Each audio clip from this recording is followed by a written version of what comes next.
Hi friends, welcome to my channel. ನಾನು ಈಗ ತೋರಿಸ್ತಿರೋ recipe ಕೆಂಪು ಚಟ್ನಿ, ಖಾರ ಚಟ್ನಿ ಅಂತಲೂ ಅಂತಾರೆ. ಅದಕ್ಕೆ ಒಂದು ಈರುಳ್ಳಿ ತೊಗೊಂಡಿದ್ದೀನಿ ನಾನು. ಆಮೇಲೆ ಒಂದು 3 ಬ್ಯಾಡಗಿ ಮೆಣಸಿನ್ಕಾಯಿ, ಸ್ವಲ್ಪ ಬೆಳ್ಳುಳ್ಳಿ, ಒಂದು 3 ಗುಂಟೂರು ಮೆಣಸಿನ್ಕಾಯಿ, ಆಮೇಲೆ ಒಂದು ಸ್ವಲ್ಪ ಬೆಲ್ಲ, 1 ಸ್ಪೂನಷ್ಟು ಜೀರಿಗೆ, ಕರಿಬೇವು, ಹುಣಸೆಹಣ್ಣು, ಕೊತ್ತಂಬರಿ ಸೊಪ್ಪು. ನೆಕ್ಸ್ಟ್ ನಾವು ಈರುಳ್ಳಿ ಏನು ತೊಗೊಂಡಿದ್ವಲ್ಲ ಅದನ್ನು ಮಿಕ್ಸಿ ಜಾರ್ಗೆ ಹಾಕ್ಕೊತೀನಿ. ಆಮೇಲೆ ಬೆಳ್ಳುಳ್ಳಿ, ಕರಿಬೇವು ಎಲ್ಲದನ್ನು ಹಂಗೆ ಹಸಿ ಹಾಕ್ಕೊಳ್ಳೋದು, ಯಾವುದು ಹುರ್ಕೊಳ್ಳೋದು ಬೇಡ. ಜೀರಿಗೆ, ಕೊತ್ತಂಬರಿ ಸೊಪ್ಪು,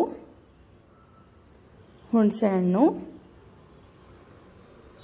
ಒಣಮೆಣಸಿನ್ಕಾಯಿ. ನಿಮಗೆ ಖಾರ ಜಾಸ್ತಿ ಬೇಕು ಅಂದರೆ ಜಾಸ್ತಿ ಹಾಕ್ಕೊಳ್ಳಿ. ನಾನಿದು ಸ್ವಲ್ಪ ಮಾಡ್ತಾಯಿದ್ದೀನಿ, ಅದಕ್ಕೋಸ್ಕರ ನಾನು 3 ಗುಂಟೂರು ಮೆಣಸಿನ್ಕಾಯಿ ಹಾಕಿದ್ದೀನಿ. ಆಮೇಲೆ ರುಚಿಗೆ ತಕ್ಕಷ್ಟು ಉಪ್ಪು ಫಸ್ಟ್ಗೆ ಹಾಕಬೇಕಿತ್ತು, ನಾನು ಆಮೇಲೆ ಹಾಕ್ತಾಯಿದ್ದೀನಿ. ಸೊ ತುಂಬ ಚೆನ್ನಾಗಿರುತ್ತೆ ಇದು. ಚಪಾತಿಗೆ, ರೊಟ್ಟಿಗೆ, ಆಮೇಲೆ ಅಕ್ಕಿ ರೊಟ್ಟಿಗೆ ಎಲ್ಲದಕ್ಕೂ ಸಖತ್ತಾಗಿರುತ್ತೆ ಟೇಸ್ಟ್ ಮಾತ್ರ. ಖಾರ ನಿಮಗೆ ಬೇಕಾದಷ್ಟು ನೋಡಿ ಹಾಕ್ಕೊಳ್ಳಿ. ನೀವು ಖಾರ ಜಾಸ್ತಿ ತಿನ್ನೋದಾದರೆ ಖಾರ, ಇಲ್ಲಾಂದರೆ ಕಡಿಮೆ ಹಾಕ್ಕೊಳ್ಳಿ. ತುಂಬ ಚೆನ್ನಾಗಿರುತ್ತೆ, ಒಂದ್ಸಲ ಟ್ರೈ ಮಾಡಿ. Thank you so much.